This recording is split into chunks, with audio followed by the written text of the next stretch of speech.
gostaria de convidar a todos para abrir comigo a palavra de Deus no Salmo de número 1. Salmo de número 1, eu lerei o texto, os irmãos acompanhem atentamente. Salmo de número 1. Diz assim a palavra de Deus: Bem-aventurado o homem que não anda no conselho dos ímpios, não se detém no caminho dos pecadores, nem se assenta na roda dos escarnecedores. Antes o seu prazer está na lei do Senhor, e na sua lei medita de dia e de noite. Ele é como árvore plantada junto à corrente de águas, que no devido tempo dá o seu fruto, e cuja folhagem não murcha, e tudo quanto ele faz será bem sucedido. Os ímpios não são assim, são porém como a palha que o vento dispersa. Por isso os perversos não prevalecerão no juízo, nem os pecadores na congregação dos justos. Pois o Senhor conhece o caminho dos justos, mas o caminho dos ímpios perecerá. Vamos orar. Senhor Deus, agora fala, Pai, ao nosso coração, através da Tua palavra, como Deus, parte central, o mais importante do culto que nós prestamos ao Senhor. Que o Teu Espírito Santo abra nossa mente, o nosso coração, o nosso entendimento, a fim de compreendermos juntos, ó Deus, a Tua palavra nesta noite, que ela fale profundamente a cada coração, cumprindo assim o Teu propósito em cada vida e, sobretudo, glorificando o Teu nome santo. Nós oramos em nome de Jesus. Amém. Estamos no finalzinho do ano de 2024, já adentrando quase ao novo ano de 2025.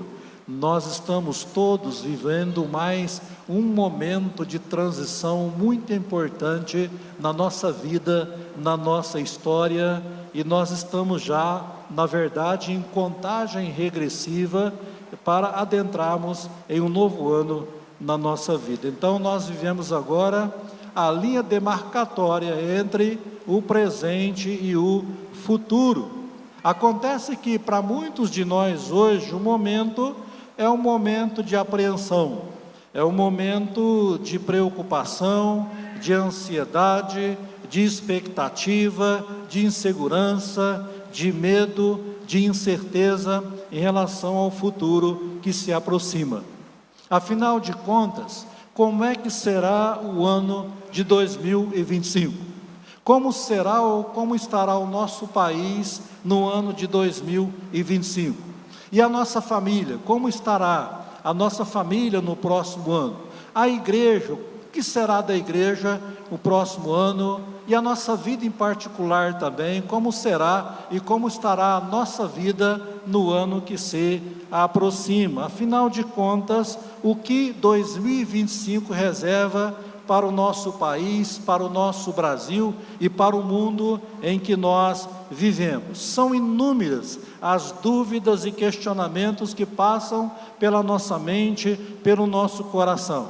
Mas, para aqueles que conhecem a Deus, aqueles que amam a Deus, aqueles que servem a Deus, aqueles que são fiéis a Deus, a nossa atitude em relação ao futuro não pode ser uma atitude negativa e nem uma atitude pessimista também. Nós não precisamos ficar intranquilos e nem inseguros e muito menos perplexos em relação ao novo ano que se aproxima. Nós vemos aqui nesta noite, para essa mensagem da palavra de Deus, como texto básico, esse Salmo de número 1.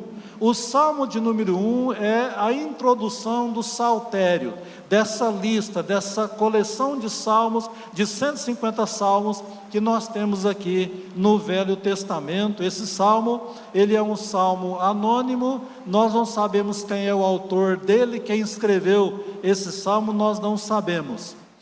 O fato é que alguém escreveu, inspirado pelo Espírito Santo de Deus, com uma mensagem, uma palavra de Deus para o nosso coração, especialmente nesse momento especial de transição. Esse salmo, ele descreve a trajetória de um homem que viveu o passado, que vive o presente, mas vive o presente se preparando para o futuro, conforme o verso 1 ao verso 3 desse salmo. Para esse homem aqui, a sua vida presente é o prelúdio de um futuro feliz e seguro. Mas o Salmo não tem apenas a primeira parte, o Salmo tem a sua segunda parte também, que vai dos versos 4 ao verso 6, e a segunda parte desse Salmo, então, descreve uma realidade bem diferente, porque a segunda parte desse Salmo apresenta o homem ímpio, o homem incrédulo, o homem que não crê em Deus, o homem que não ama Deus, que não anda com Deus e que não serve a Deus. O presente pecaminoso desse homem é o prelúdio de um futuro trágico na sua vida, conforme descreve o verso 4 ao verso 6, a segunda parte desse salmo. De acordo com esse salmo, de número 1, os ímpios, eles não têm segurança nenhuma em relação ao futuro. E a obediência aos ensinos e às exortações e orientações desse salmo nos garantem um futuro feliz e seguro, e é sobre isso que eu quero continuar compartilhando a palavra de Deus com todos nessa noite, a garantia de um futuro feliz e seguro. E eu gostaria que nós, à luz desse salmo e outros textos mais das Escrituras Sagradas, nós pensássemos em 3 aspectos que envolvem esse tema para a nossa meditação nessa noite especial. Primeiramente, a garantia de um futuro feliz e seguro depende do estilo de vida que nós escolhemos. A garantia de um futuro feliz e seguro depende do estilo de vida que nós escolhemos para viver. O versículo 1 é claro, quando diz a palavra de Deus: bem-aventurado o homem que não anda no conselho dos ímpios, não se detém no caminho dos pecadores e nem se assenta na roda dos escarnecedores. Na nossa teologia reformada, calvinista, que nós adotamos como Igreja Presbiteriana do Brasil, nós entendemos que não existe mais o chamado livre-arbítrio, porque o livre-arbítrio ele cessou por ocasião da queda do homem no pecado, a partir de Adão e Eva, lá no Éden, quando eles caíram no pecado. Toda a raça humana caiu com eles, toda a raça humana foi separada de Deus, toda a raça humana entrou numa situação de morte espiritual. E o homem morto espiritualmente, ele não tem nenhuma iniciativa própria, nenhuma vontade de escolher Deus. Por isso não existe mais o livre-arbítrio, porque a tendência do homem no pecado é rejeitar Deus, é se afastar de Deus, é se separar cada vez mais de Deus. É Deus que, por sua iniciativa soberana e graciosa, Ele implanta a nova vida no ser humano caído no pecado, promove na vida dele o novo nascimento, a regeneração. Ele passa então a ser uma nova criatura, com uma visão agora espiritual, com entendimento espiritual. Ele passa a voltar a sua vida agora para Deus, mas essa volta da vida dele para Deus não é iniciativa dele, mas a iniciativa soberana de Deus. Nós só podemos nos aproximar de Deus, nos achegar a Deus, buscar a Deus, servir a Deus, porque Ele nos escolhe para isso, nos chama para isso, e nos liberta do pecado, nos salva eternamente, e nos torna filhos e filhas dEle, servos e servas dEle, para viver a vida nesse mundo, não mais para nós, mas para Ele e para a glória dEle. Mas então, pastor, se não existe mais o livre-arbítrio, o que existe então? Existe sim a livre agência. Depois da queda, Deus conferiu ao ser humano pecador a livre agência. E na perspectiva da livre agência, nós podemos escolher o bem ou o mal. Podemos escolher aquilo que agrada a Deus, aquilo que desagrada o coração de Deus. Nós podemos escolher entre andar com Deus e andar sem Deus nessa vida aqui. Mas é interessante que, se nós escolhemos o bem, se nós escolhemos viver um estilo de vida que agrade o coração de Deus, isso também não é mérito nosso, mas é pura manifestação da graça e da misericórdia de Deus, porque nós não temos uma disposição própria em nós para escolher aquilo que agrada o coração de Deus. O Salmo 109, por exemplo, é uma oração imprecatória de Davi, e também é uma revelação clara da chamada livre agência na vida do ser humano, porque no Salmo 109, Davi menciona na sua oração aqueles que fizeram escolhas erradas nas suas vidas, e nos versos 17 e 18 do Salmo 109 você pode observar claramente aí que Davi menciona o caminho de maldição escolhido pelos ímpios e as consequências terríveis dessa escolha negativa. Salmo 109, verso 17 e 18 diz a palavra de Deus: amou a maldição, ela o apanhe, não quis a bênção, aparte-se dele, vestiu-se de maldição como de uma túnica, penetre como água no seu interior e nos seus ossos como azeite. Então Davi fala daqueles que amam a maldição, daqueles que ao invés de escolher a bênção, escolhe a maldição, e se escolhe a maldição, então que a maldição o apanhe, conforme diz esse texto da palavra de Deus.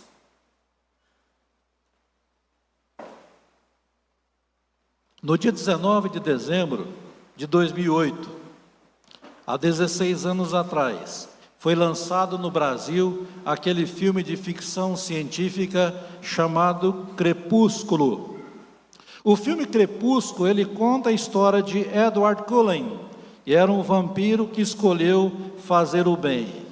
E assim, enquanto outros vampiros faziam mal, inclusive tirando a vida das pessoas, o vampiro do bem, Edward Cullen, ele protegia as pessoas. Então esse vampiro escolheu o bem, e a escolha do bem e a rejeição do mal não pode ser a semelhança do filme Crepúsculo, uma ficção na nossa vida, mas precisa ser a escolha do bem, precisa ser algo real na minha vida e na sua vida também. E o crepúsculo, o fim da vida de quem faz a opção pelo mal, é um fim trágico. Você já leu lá em 2 Crônicas, capítulo 21, versos 18 a 20, parte da biografia, da história de um dos piores reis da nação de Israel, lá no Velho Testamento, chamado rei Jeorão. Diz o texto lá que aquele rei era tão mau, mas tão mau, tão cruel, que ele morreu em terríveis agonias, como expressão ou resultado do peso da mão de Deus contra aquele homem ímpio, porque viveu uma vida de crueldade, de maldade, e por isso ele morreu em terríveis agonias. E diz o texto mais lá, que ele morreu sem deixar de si saudade, porque aquele homem não deixou uma marca positiva na vida, um legado positivo, mas uma marca negativa, um legado negativo, porque ao invés de escolher o bem, o rei Jeorão escolheu o mal e teve as suas consequências. No dia 30 de abril de 1945, há 79 anos atrás, quase 80 anos atrás, um dia depois do seu casamento com a judia Eva Braun, morreu Adolf Hitler, uma das maiores personificações do mal em toda a história, o homem que extinguiu 6 milhões de judeus, dentre outros inimigos que ele destruiu durante a Segunda Guerra Mundial. Mas quando chegou aos 56 anos de idade, Hitler tirou a sua própria vida com um tiro na boca. E em seguida a sua esposa Eva Braun, que era judia, ela também tirou a própria vida, através do autoenvenenamento. Foi um crepúsculo, um fim trágico de quem rejeitou o caminho do bem e escolheu o caminho do mal, a exemplo de tantos outros personagens da história que tiveram a mesma escolha, a mesma decisão e o mesmo destino também. Mas nós temos também nas páginas da palavra de Deus exemplos de pessoas que rejeitaram o mal e que escolheram o bem nas suas vidas e tiveram um crepúsculo, tiveram um fim abençoado por Deus, porque fizeram escolhas positivas na vida deles. Eu quero citar apenas um exemplo, lá do Velho Testamento, o exemplo de Josué, o líder que substituiu Moisés na liderança do povo de Deus, naquela peregrinação no deserto rumo à terra prometida. Quando chegou a um certo ponto daquela caminhada, daquela peregrinação, Josué, ele para ali no deserto e coloca-se diante do povo e diz para aquele povo: olha, se vocês quiserem escolher e adorar os deuses pagãos do além do Eufrates, que vocês façam isso, o problema é de vocês. Seriam essas palavras de Josué. Mas ele diz no capítulo 24, verso 15 do seu livro: eu e minha casa serviremos ao Senhor. Eu e a minha casa serviremos ao Senhor.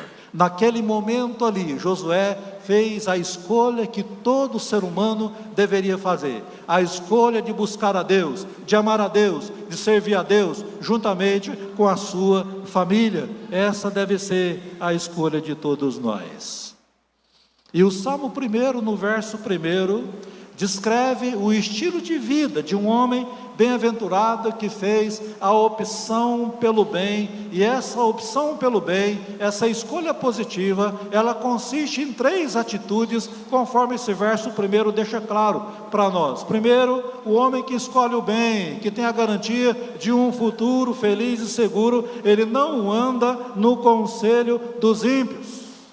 A sua mente, o seu coração não procuram e nem absorvem pensamentos e práticas pecaminosas que são próprias dos homens ímpios. Ele filtra todos os conselhos que ele recebe, ele rejeita os maus conselhos e acata os bons conselhos. E pensando nisso, quantas pessoas não se dão mal nessa vida exatamente por rejeitarem os bons conselhos e absorver os maus conselhos na vida. Rejeitam os conselhos dos pais, os bons conselhos dos pais, os bons conselhos dos amigos, os bons conselhos dos pastores, os bons conselhos de pessoas maduras e experientes que podem dar um bom conselho, mas rejeitam esses bons conselhos e por isso se dão mal na vida. Então, aquele que busca um futuro feliz e seguro na sua vida, ele não anda no conselho dos ímpios. Mas a segunda atitude desse homem, ele não se detém no caminho dos pecadores, ele não tolera e não absorve qualquer conduta que seja pecaminosa, que também é própria dos homens ímpios que não têm o temor a Deus. Ele se desvia do mal, como fazia o servo de Deus Jó, lá nas páginas do Velho Testamento, que era um homem temente a Deus, um homem íntegro e que se desviava do mal, não se detinha no caminho dos pecadores. Mas a terceira atitude desse homem que é feliz e busca um futuro seguro, ele não se assenta na roda dos escarnecedores, ou seja, ele não se identifica com pessoas que falam o que vem na boca, palavras fúteis, palavras frívolas, palavras pecaminosas que desagradam o coração de Deus e atraem maldições, terríveis consequências para si mesmo.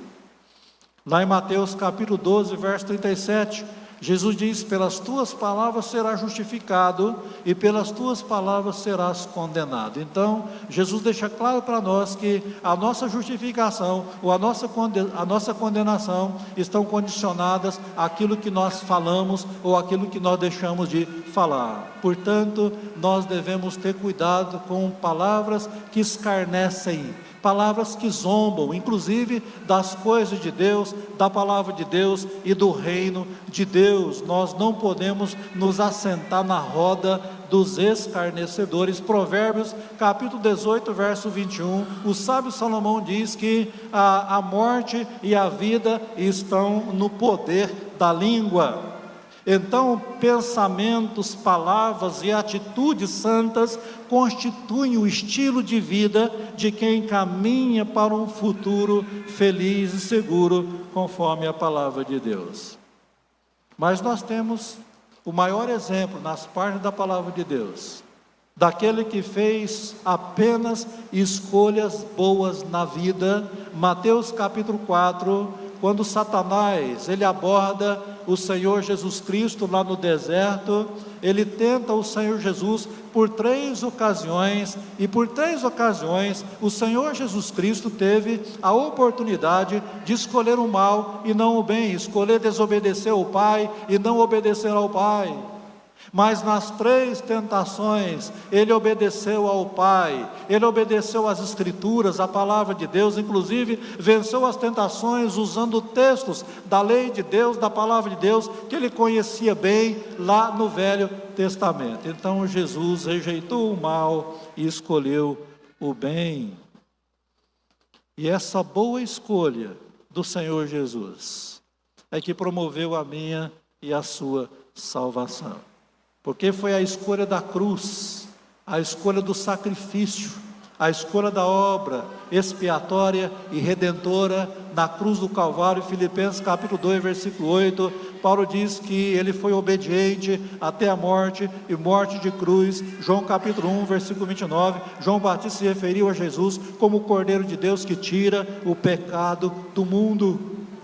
Então louvado seja Deus, porque se ele tivesse feito a escolha errada, não haveria salvação nenhuma para ninguém de nós, e todos nós estaríamos fadados ao sofrimento, à condenação eterna do inferno, se Jesus não escolhesse o bem. Então aquele que escolhe o bem, ele tem essas 3 atitudes aqui.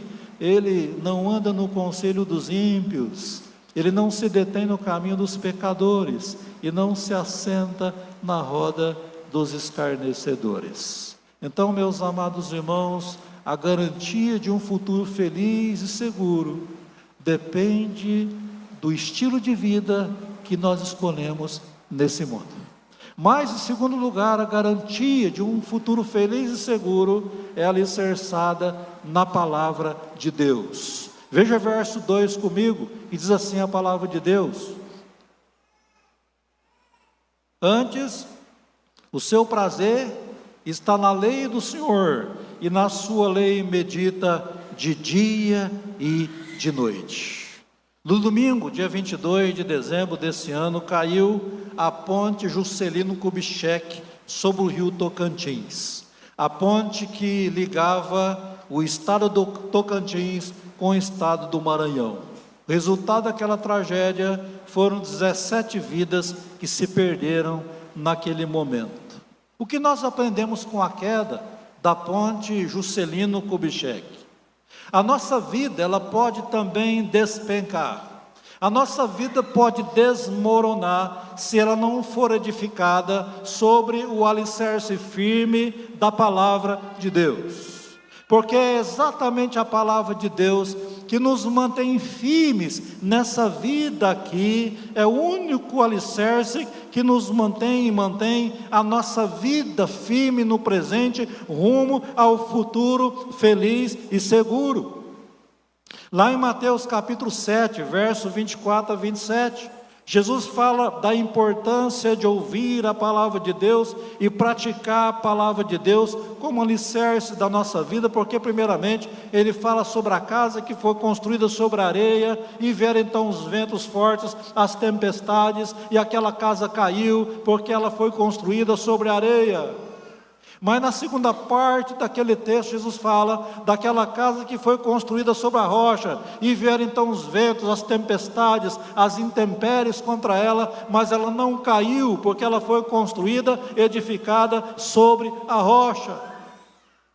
Efésios capítulo 2, verso 20, Paulo se refere à igreja de Éfeso, a igreja em toda a história, como edificada sobre o fundamento dos apóstolos e profetas, cuja pedra angular é o Senhor Jesus Cristo. E o fundamento dos apóstolos e profetas é exatamente uma referência à palavra de Deus, às escrituras sagradas do Velho e Novo Testamento, e a pedra de esquina, a pedra angular é o Senhor Jesus, onde nós devemos construir as nossas vidas. Nós comemoramos no segundo domingo de dezembro o dia da Bíblia. É o dia em que nós devemos olhar para a palavra de Deus com muito carinho e pensar na importância dela na nossa vida. Logicamente, não apenas no segundo domingo de dezembro, mas em todos os dias da nossa vida. Nós devemos olhar para a palavra de Deus, para a importância dela, a necessidade dela na nossa vida. Mas infelizmente hoje a Bíblia, para muitas pessoas, continua sendo um amuleto para exorcizar, para purificar, para abençoar as pessoas e os ambientes, para trazer sorte para as pessoas nos seus negócios, na sua saúde, no seu casamento, na sua família e assim por diante. Então, com isso, abrem a Bíblia lá no Salmo 91 ou no Salmo 23, de preferência, e deixam a Bíblia lá no local, num canto do ambiente, como se fosse um fetiche, um objeto que atrai, um objeto de magia, que atrai bênção para a pessoa e para o ambiente. Quantas pessoas não têm feito isso com a palavra de Deus hoje? Há poucos dias eu entrei num comércio, estava lá a Bíblia com a página aberta, as páginas abertas no Salmo 91, as páginas amareladas, parece que tinha até um pouco de teia de aranha ali, mas ela estava lá, como um simples objeto para atrair as bênçãos de Deus. Não é assim que nós devemos tratar a palavra de Deus. O homem bem-aventurado, do Salmo número 1, ele tinha a palavra de Deus como seu livro de meditação diuturna. Ele meditava na palavra de Deus dia e noite, ele tinha prazer na palavra de Deus. A palavra de Deus era para ele a prazerosa e não pesarosa. A palavra de Deus é o alimento que nutre e sustenta a nossa fé em Cristo. Jeremias 15, verso 16, achadas as tuas palavras, logo as comi, e elas me foram gozo e alegria para o coração. A palavra de Deus, ela é a direção segura da nossa vida, ela é a bússola da nossa alma, que nos conduz ao futuro e à eternidade com Deus. Salmo 119, verso 105, lâmpada para os meus pés é a tua palavra, e luz para os meus caminhos, diz a palavra de Deus. A palavra de Deus, ela é o antídoto seguro, que nos protege contra a doença, a moléstia do pecado. Salmo 119, verso 1, verso 11, guarda no coração as tuas palavras, para não pecar contra ti.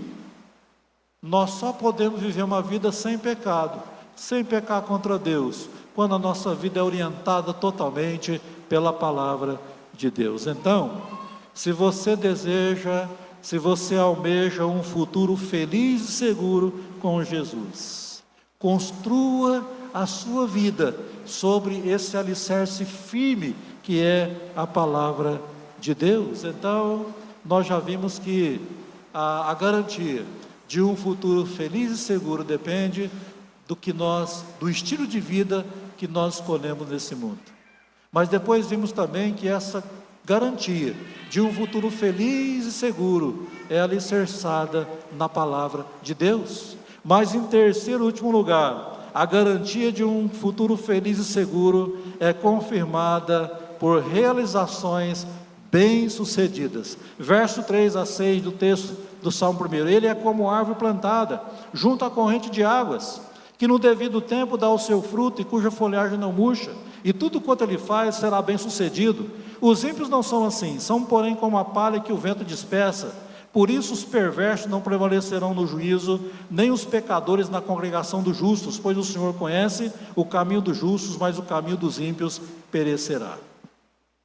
Os versos 4 a 6 desse salmo apresentam um contraste entre os ímpios, que também são chamados no salmo de perversos e pecadores, e os justos, aqueles que são justificados pela fé em Cristo, que tem a vida agora plena diante de Deus, uma vida de obediência e santidade diante de Deus.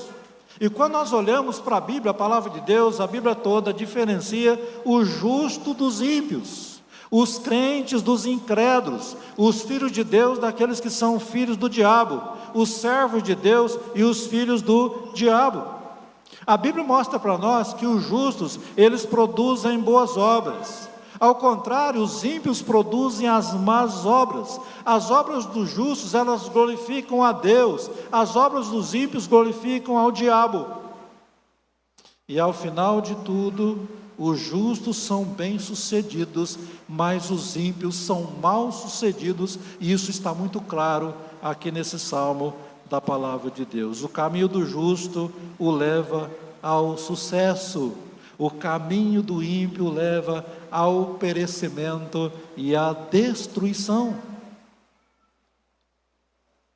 No dia 2 de dezembro de 1993, há 31 anos atrás, morreu Pablo Escobar Emílio Escobar Gaviria, o chefe do cartel de Medellín, o maior traficante ou narcotraficante da história, com apenas 44 anos de idade. Diz a história que o faturamento financeiro de Pablo Escobar era maior do que o faturamento da GM, da General Motors, fábrica de automóveis nos Estados Unidos, que era a empresa mais rentável na época, e o rendimento, o faturamento de Pablo Escobar com o narcotráfico era maior do que o faturamento da General Motors. A vida de Pablo Escobar foi uma semeadura de atentados, de tragédias, de destruições e muitas mortes. Mas chegou o crepúsculo para Pablo Escobar, chegou o fim da linha para ele, o fim do poderoso chefão do narcotráfico. O seu caminho pereceu, e ele também pereceu no caminho. O futuro dos ímpios é um futuro de derrota, de desgraça e de ruína. E no verso 4 do texto, os ímpios são como a palha que o vento dispersa. O verso 5, os perversos não prevalecerão no juízo, e nem os pecadores na congregação dos justos. O verso 6, o caminho dos ímpios perecerá, diz a palavra de Deus. Então, meus amados irmãos, quanta diferença entre o caminho do justo e o caminho dos ímpios. O verso 1 descreve o estilo de vida do justo. O verso 2 descreve a vida devocional do justo, a sua vida com Deus, de relacionamento com Deus, através da palavra de Deus e da oração. O verso 3, por sua vez, descreve a vida frutífera desse homem de Deus.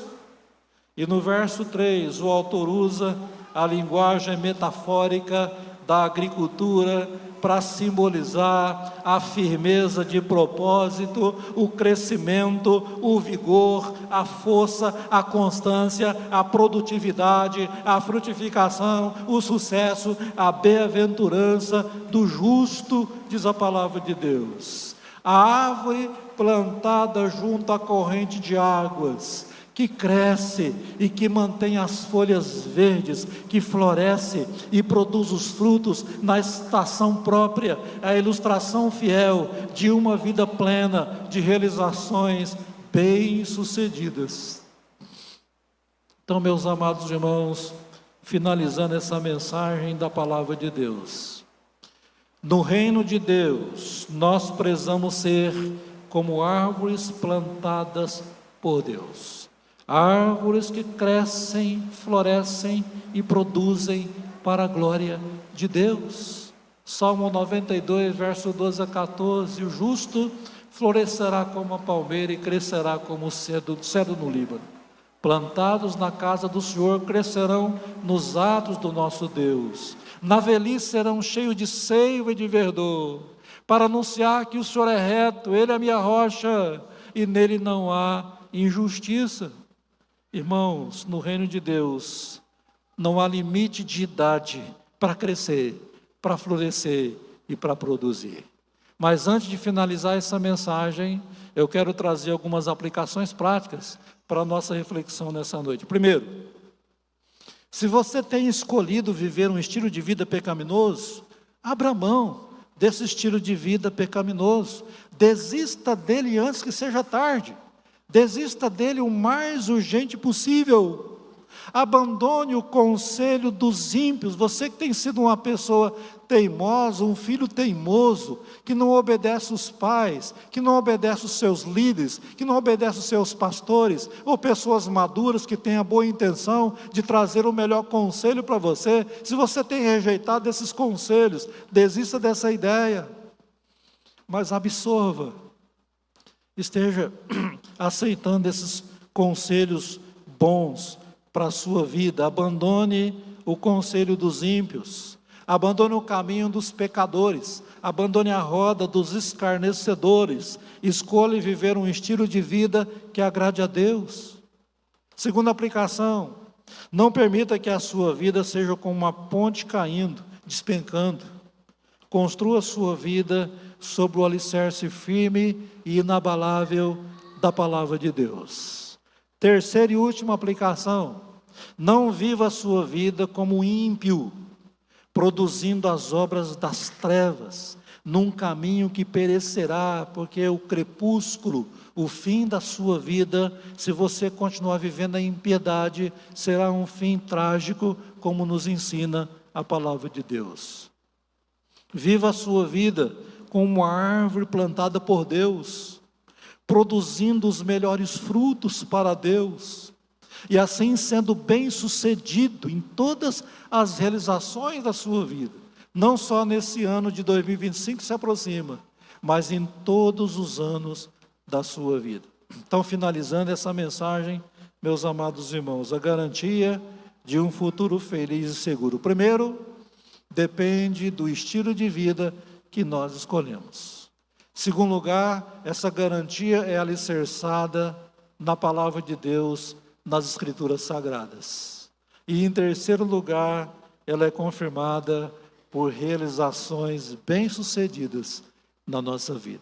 Então, os nossos votos a você é de um 2025 próspero, com muita saúde, com muito crescimento espiritual e com muitas realizações, grandes realizações no reino de Deus e para a glória de Deus, que nos abençoe. Amém.